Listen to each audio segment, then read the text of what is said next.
Hi, ഞാൻ ദീപ. അപ്പം ഞാൻ ചെയ്യുന്നത് കൂടുതലും ബിസിനസ് റിലേറ്റഡ് ആയിട്ടുള്ള വീഡിയോസ് ആയതുകൊണ്ടാവാം എനിക്ക് മിക്കവാറും വരുന്നൊരു ക്വസ്റ്റ്യനാണ്, എനിക്ക് ബിസിനസ് ചെയ്യാൻ താല്പര്യമാണ്, അപ്പം മാഡം ഒരു ഐഡിയ പറഞ്ഞതാ, അല്ലെങ്കിൽ ചേച്ചി എനിക്കൊരു ഐഡിയ പറഞ്ഞതാ. അതായത് എനിക്കൊരു ഐഡിയ ഇല്ല, എനിക്ക് ബിസിനസ് സ്റ്റാർട്ട് ചെയ്യണം, പക്ഷെ ഐഡിയ ഒന്നുമില്ല, എനിക്കൊരു ഐഡിയ പറഞ്ഞുതരാം. അപ്പോൾ ആദ്യമേ ഇങ്ങനെയുള്ള ആൾക്കാരോട്, ഇങ്ങനെ ഐഡിയ ചോദിക്കുന്നവരോട് എനിക്ക് പറയാൻ ഒന്നേ ഉള്ളൂ, വേറൊരാളുടെ ഐഡിയ അല്ലെങ്കിൽ വേറൊരാളുടെ ഐഡിയന്മേൽ ബിസിനസ് ചെയ്യേണ്ട ആൾക്കാരല്ല നിങ്ങൾ ഒരു ബിസിനസ് ചെയ്യുകയാണെങ്കിൽ അത് നിങ്ങളുടെ ഐഡിയ ആയിരിക്കണം. കാരണം അല്ലെങ്കിൽ എന്താണെന്ന് വെച്ച് കഴിഞ്ഞാൽ ഒരു വൺ ലൈൻ ഐഡിയ മാത്രമേ നിങ്ങളുടെ കയ്യിൽ കാണത്തുള്ളൂ, വേറൊരാൾ പറഞ്ഞു തന്ന ഒരു വൺ ലൈൻ ഐഡിയ. ആ ഐഡിയ പിന്നെ എങ്ങനെ ഡെവലപ്പ് ചെയ്യണം എന്നുള്ളത് നിങ്ങൾക്ക് അതിനെപ്പറ്റി വലിയ ബോധം ഉണ്ടായിരിക്കത്തില്ല. കാരണം നിങ്ങൾക്ക് എക്സ്പീരിയൻസ് ഇല്ല. ഇയാൾ പറഞ്ഞത് അയാളുടെ ഒരു എക്സ്പീരിയൻസിനെ ബേസ് ചെയ്തിട്ടായിരിക്കും അയാൾ അങ്ങനെ ഒരു ഐഡിയ പറയുന്നത്. ഇപ്പം ഞാൻ എന്നോട് ചോദിക്കുകയാണെങ്കിൽ ഞാൻ പറയും, എൻ്റെ ഒരു എക്സ്പീരിയൻസ് ഇപ്പോൾ ഗാർമെൻറ്റ് ഇൻഡസ്ട്രി അല്ലെങ്കിൽ ഇതുപോലെ ബൊട്ടിക് റിലേറ്റഡ് കാര്യങ്ങളാണ്. അപ്പോൾ ഇപ്പോൾ എന്താണ്, എന്തെങ്കിലും ഒരു കാറ്ററിങ് അല്ലെങ്കിൽ ഫുഡ് ഇൻഡസ്ട്രി ആയിട്ട് ബന്ധപ്പെട്ട് ടാലൻ്റ് ഉള്ള അല്ലെങ്കിൽ ഒരു താല്പര്യമുള്ളൊരു വ്യക്തിയാണ് എൻ്റെ അടുത്ത് ചോദിക്കുന്നതെങ്കിൽ ഞാൻ എൻ്റെ എക്സ്പീരിയൻസിനെ ബേസ് ചെയ്തിട്ടുള്ള കാര്യങ്ങളാണ് പറയുന്നത്. അപ്പം അങ്ങനെ പറയുമ്പം മറ്റേ ആൾ ഉടനെ ഒരു ബൊട്ടിക്ക് കയറി സ്റ്റാർട്ട് ചെയ്ത് കഴിഞ്ഞാൽ പുള്ളി വിജയിക്കത്തില്ല. കാരണം ഞാൻ പറയുന്നൊരു വൺ ലൈൻ ഐഡിയ മാത്രമേ ഉള്ളൂ. ഇതിനകത്ത് എന്തൊക്കെ സാധ്യതകളുണ്ടെന്നുള്ളത് ഇതിൽ ഇൻട്രസ്റ്റ് ഉള്ള ആൾക്കാർക്കാണ് കൂടുതലും മനസ്സിലാവുന്നത്.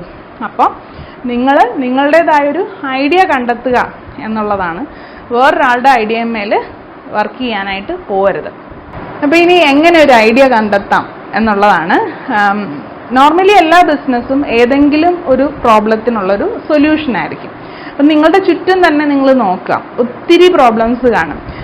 അപ്പോൾ ചിലതിനൊക്കെ നിങ്ങൾക്കൊരു സൊല്യൂഷൻ മൈൻഡിൽ കാണും. ചിലപ്പം ഓൾറെഡി ഉള്ള സൊല്യൂഷൻ ആയിരിക്കാം, പക്ഷേ കുറച്ചും കൂടെ ബെറ്റർ വേയിൽ ഇംപ്ലിമെൻറ്റ് ചെയ്യാൻ നിങ്ങൾക്കൊരു ഐഡിയ ഉണ്ടെന്ന് വയ്ക്കുക. അതിനെ നമ്മൾ ഒരു ബിസിനസ്സാക്കി, ആ ഒരു പ്രോബ്ലത്തിനൊരു സൊല്യൂഷൻ നിങ്ങളുടെ കയ്യിലുണ്ടെങ്കിൽ അതിനെ നിങ്ങളൊരു ബിസിനസ്സാക്കി മാറ്റാൻ എങ്ങനെ പറ്റും എന്നുള്ളത് ആലോചിക്കുക. അതാണ് ശരിക്കും പറഞ്ഞാൽ ചെയ്യേണ്ടത്. നിങ്ങളുടെ കയ്യിലിരിക്കുന്ന സൊല്യൂഷൻ ഓൾറെഡി ആൾക്കാർ ഇംപ്ലിമെൻറ്റ് ചെയ്തിട്ടുണ്ടാവാം, പക്ഷേ അത് കുറച്ചും കൂടെ ബെറ്റർ വേയിൽ നിങ്ങൾക്ക് ഇംപ്ലിമെൻറ്റ് ചെയ്യാൻ പറ്റുമെങ്കിൽ അവിടെയാണ് നിങ്ങൾ വിജയിക്കാൻ പോകുന്നത്. അതിനിപ്പോൾ ഒരു എക്സാമ്പിൾ പറയുവാണെങ്കിൽ, ഇപ്പം കൊറോണ ആണ്, എല്ലാവർക്കും ഓൺലൈൻ ക്ലാസ്സസ് ആണ്. അപ്പോൾ പിള്ളേർക്കൊന്നും ട്യൂഷൻ ക്ലാസ്സിൽ പോയിട്ട് പഠിക്കാനായിട്ട് ഓപ്ഷൻ ഇല്ല. അപ്പോൾ ട്യൂഷൻ പഠിപ്പിക്കുന്ന ആൾക്കാർക്ക് അങ്ങനെ ഒരു പ്രോബ്ലം ഉണ്ട്. അതിനൊരു സൊല്യൂഷൻ എന്താണ്? ഓൺലൈൻ ക്ലാസ്സസ് പോലെ തന്നെ ഓൺലൈൻ ട്യൂഷൻ എടുക്കുക എന്നുള്ളതാണ്. അപ്പോൾ അതെന്ന് പറയുന്നത് ഒരു പ്രോബ്ലത്തിനുള്ളൊരു സൊല്യൂഷനാണ്. പക്ഷെ അതിൻ്റെ ഒരു റീച്ച്, ഇപ്പം ഓൺലൈൻ ട്യൂഷൻസ് എന്ന് പറയുമ്പോൾ അതിൻ്റെ ഒരു റീച്ച് ഇപ്പം ഗ്ലോബലാണ്. നമ്മൾ ഒരു സ്ഥലത്ത് ട്യൂഷൻ സെൻ്ററായിട്ട് ഇട്ട് ചെയ്യുന്നതിനും അപ്പുറമാണ് അതിൻ്റെ റീച്ച് എന്ന് പറയുന്നത്. നിങ്ങൾക്ക് എറണാകുളത്തിരിക്കുന്ന ഒരു കുട്ടിക്ക് ട്രിവാൻഡ്രത്തിരിക്കുന്ന ഒരു സാറിൻ്റെ ക്ലാസ് അറ്റൻഡ് ചെയ്യാവുന്നതാണ്. ഈ ഒരു ഇങ്ങനെയൊരു പ്രോബ്ലം വന്നതിലൂടെ അതിനൊരു സൊല്യൂഷൻ കണ്ടെത്തി, ആ ഒരു സൊല്യൂഷൻ എന്ന് പറയുന്നത് ഇനിയിപ്പം കൊറോണ എല്ലാം നിർത്തിയാൽ പോലും നമുക്ക് തുടർന്ന് കൊണ്ടുപോകാൻ പറ്റുന്ന ഒരു സൊല്യൂഷൻ തന്നെയാണ്. അതായത് ഓൺലൈൻ ട്യൂഷൻസ് എന്ന് പറയുമ്പോഴത്തേക്കും അതിൻ്റെ റീച്ച് അത്രയ്ക്കങ്ങ് മാറി, സാധാ ട്യൂഷൻ സെൻറ്റർ ഇടുന്നതിൽ അപ്പുറമായിട്ട് മാറുകയാണ്. പക്ഷേ ഇതിലൊക്കെ എന്ന് പറയുമ്പം നമ്മുടെ ടാലൻ്റ് അല്ലെങ്കിൽ നമ്മുടെ ഒരു ഇൻട്രസ്റ്റും കൂടെ അതിനകത്ത് ഡിപ്പെൻഡ് ചെയ്യുന്നുണ്ട്. ഇപ്പം എനിക്കിപ്പം ടീച്ചിങ്ങിലൊന്നും വലിയ ഇൻട്രസ്റ്റ് ഉള്ള ആളല്ല എന്ന് പറഞ്ഞിട്ട്, അപ്പം ഇങ്ങനൊരു പ്രോബ്ലം ഉണ്ട്, ഒരു സൊല്യൂഷൻ എനിക്കറിയാം, ഓക്കെ ഇങ്ങനെ ചെയ്താൽ നമുക്ക് അങ്ങനെ ചെയ്യാൻ പറ്റുന്നൊരു സൊല്യൂഷനും അറിയാം, പക്ഷെ എനിക്ക് ഇൻട്രസ്റ്റ് ഇല്ല. അപ്പോൾ ഇൻട്രസ്റ്റ് ഇല്ലാത്ത ഒരാൾ ഇങ്ങനെ ഒരു സൊല്യൂഷനും കൊണ്ട് പോയിട്ട് വലിയ കാര്യമൊന്നുമില്ല. കാരണം അതിനകത്ത് ഒത്തിരി അങ്ങ് ഡിഗ് ചെയ്ത് ആ ഐഡിയ കുറച്ച് എക്സ്പാൻഡ് ചെയ്യാനൊന്നും നമുക്ക് പറ്റത്തില്ല. അപ്പം ഇതിനകത്ത് ഇൻട്രസ്റ്റും മാറ്റർ ചെയ്യുന്നൊരു ഫാക്ടറാണ്. അതുപോലെ തന്നെ ഇപ്പം ബിടെക് സ്റ്റുഡൻസ് ഒക്കെ, ഒത്തിരി സപ്ലി ഉള്ള ബിടെക് സ്റ്റുഡൻസിനൊക്കെ നമുക്ക് ഈ ടീച്ചേഴ്സിനൊക്കെ വേണമെങ്കിൽ ഒരു ക്രാഷ് കോഴ്സ്, അത് ഒത്തിരി പേര് ചെയ്യുന്നുണ്ട്. അവസാന മാസമൊക്കെ ആകുമ്പോഴത്തേക്കും ഒരു 2-3 മാസം അടുപ്പിച്ച് എല്ലാം കൂടെ ക്രാഷ് ട്യൂഷൻ എന്ന് പറഞ്ഞിട്ട് ഒരു പാക്കേജ് ആയിട്ടൊക്കെ കൊടുക്കുന്ന ആൾക്കാരുണ്ട്. ഓരോ വിഷയത്തിനും ഓരോ പാക്കേജ് ആയിട്ട് കൊടുക്കുന്ന ആൾക്കാരുണ്ട്. അപ്പോൾ അതുമൊക്കെ ഒരു പ്രോബ്ലത്തിനുള്ളൊരു സൊല്യൂഷനാണ്.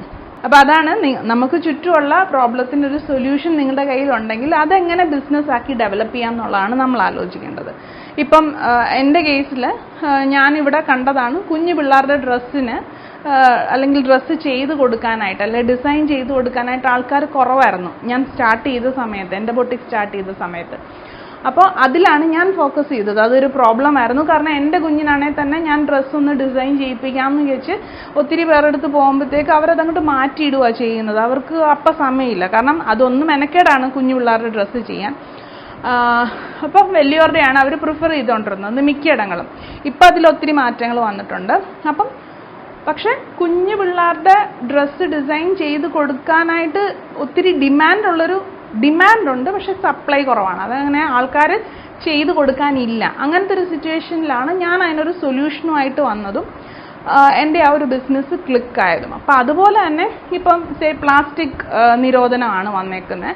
അപ്പം നമുക്ക് അതിൻ്റെ ഓൾട്ടർനേറ്റീവ് എന്ന് പറഞ്ഞാൽ പേപ്പർ ബാഗ്സ് ഉണ്ട്, തുണിസഞ്ചികളുണ്ട്. അപ്പം അതിലൊക്കെ നമുക്കൊരു ഇഷ്ടമുണ്ട്. അല്ലെങ്കിൽ നമ്മുടെ ഒരു ബിസിനസ് ഇപ്പം ഓൾറെഡി ഇരിക്കുന്ന ബിസിനസ്സിൻ്റെ സൈഡായിട്ട് നമുക്ക് അത് ചെയ്യാനൊക്കും, അല്ലെങ്കിൽ അത് പ്രോഫിറ്റബിൾ ആക്കി കൊണ്ടുപോകാൻ പറ്റും, അല്ലെ അതിനൊരു വേ ഉണ്ട് എന്നുള്ളൊരു ഐഡിയ നമ്മുടെ കയ്യിലുണ്ടെങ്കിൽ അത് നമുക്ക് ബിസിനസ്സാക്കി ഡെവലപ്പ് ചെയ്യാം. ഇപ്പം നേരത്തെ പറഞ്ഞ ട്യൂഷൻ എന്നൊക്കെ പറയുന്നത് ആ ഏരിയയിൽ ഇൻട്രസ്റ്റ് ഉള്ള ആൾക്കാർക്ക് സൈഡായിട്ട് സ്റ്റാർട്ട് ചെയ്യാൻ പറ്റുന്നതാണ്.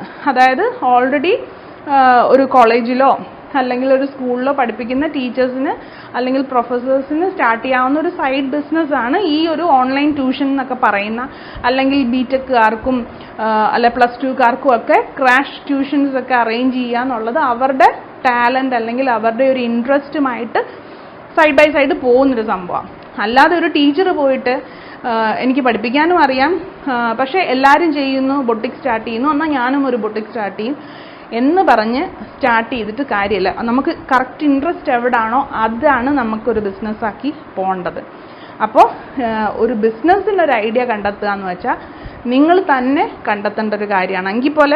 എങ്കിലേ നമുക്ക് അതിനകത്ത് എന്തോരം കാര്യങ്ങൾ എക്സ്ട്രാ ഉണ്ടെന്ന് മനസ്സിലാക്കാൻ പറ്റത്തുള്ളൂ. ഇപ്പം ഞാൻ ഇപ്പോൾ ഇങ്ങനെ കിഡ്സിൻ്റെ ബൊട്ടിക് സ്റ്റാർട്ട് ചെയ്യുമ്പം നമുക്ക് ഇതുമായിട്ട് റിലേറ്റഡ് എന്തൊക്കെ ഓപ്ഷൻസ് വേറെ വരുന്നുണ്ടോ എന്നുള്ളത് കുറച്ച് കഴിയുമ്പോഴത്തേക്കും നമുക്ക് മനസ്സിലാവും. ബാപ്റ്റിസം സെറ്റ്, അല്ലെങ്കിൽ കുഞ്ഞുങ്ങളുടെ തലയിൽ വയ്ക്കുന്ന ക്ലിപ്പ്, അല്ലെങ്കിൽ കുഞ്ഞുങ്ങളുടെ ബാഗ്, അല്ലെ കൊച്ചു പിള്ളേരുടെ ഇൻഫൻറ്റ് അവരുടെ ആക്സസറീസ്, അങ്ങനെയുള്ള ഒത്തിരി വെറൈറ്റീസ് ഇതിനകത്ത് വരുന്നുണ്ട്. അപ്പോൾ ഒരു ടീച്ചറിന് മാത്രമേ അറിയത്തുള്ളൂ ഇപ്പോൾ ബിടെക്കിന് പോകണോ അല്ലെങ്കിൽ +2കാർക്ക് എന്തൊക്കെയാണ് വിഷയങ്ങൾ, അല്ലെങ്കിൽ അത് ഏത് രീതിയിൽ അവർക്കൊരു ക്യാപ്സ്യൂളാക്കി കൊടുത്താൽ കുറച്ചും കൂടെ ബെനിഫിറ്റ് ആയിരിക്കും, എക്സാം ഓറിയൻറ്റഡ് ആണോ അല്ല ഇനി എൻട്രൻസ് ഓറിയൻറ്റഡ് ആണോ, എങ്ങനെ പഠിപ്പിക്കേണ്ടതെന്നൊക്കെ ഉള്ളത് അവർക്കാണ് അതിൻ്റെ വശം. അപ്പോൾ ആ ഒരു ഏരിയയിലുള്ള ഇൻട്രസ്റ്റും ഒരു ഫാക്ടറാണ്. അപ്പോൾ ഐഡിയ അന്വേഷിച്ച് നടക്കുന്നവർക്ക് എനിക്ക് ഇത്രയുമേ പറയാനുള്ളൂ. നിങ്ങളുടെ ചുറ്റിലും നോക്കുക, ഒത്തിരി പ്രോബ്ലംസ്, എല്ലായിടത്തും പ്രോബ്ലംസ് കാണും. ആ പ്രോബ്ലംസിനൊക്കെ ഒരു സൊല്യൂഷൻ നിങ്ങൾക്ക് കൊണ്ടുവരാമെന്നുണ്ടെങ്കിൽ, അത് നിങ്ങളുടെ ഇൻട്രസ്റ്റിലുള്ള ഒരു ഏരിയ ആണെന്നുണ്ടെങ്കിൽ, അത് നിങ്ങൾക്കൊരു ബിസിനസ്സാക്കി ഡെവലപ്പ് ചെയ്യുന്നത് എങ്ങനെ എന്നുള്ളതാണ് നിങ്ങൾ പിന്നീട് ആലോചിക്കേണ്ട കാര്യം. അല്ലാതെ വേറൊരാളുടെ ഐഡിയന്മേലെ ഒരു ബിസിനസ് പടുത്തുയർത്താൻ നോക്കാതിരിക്കുക. നിങ്ങളുടെ പാഷൻ ഏതാണോ അതുമായിട്ട് ബന്ധപ്പെട്ടൊരു ബിസിനസ് ഐഡിയ നിങ്ങൾ തന്നെ കൊണ്ടുവരിക. അപ്പോൾ ഇന്നത്തെ വീഡിയോ നിങ്ങൾക്ക് ഉപകാരപ്പെട്ടു എന്ന് വിചാരിക്കുന്നു. അടുത്ത വീഡിയോയിൽ നമുക്ക് കൊണ്ടേക്കാം.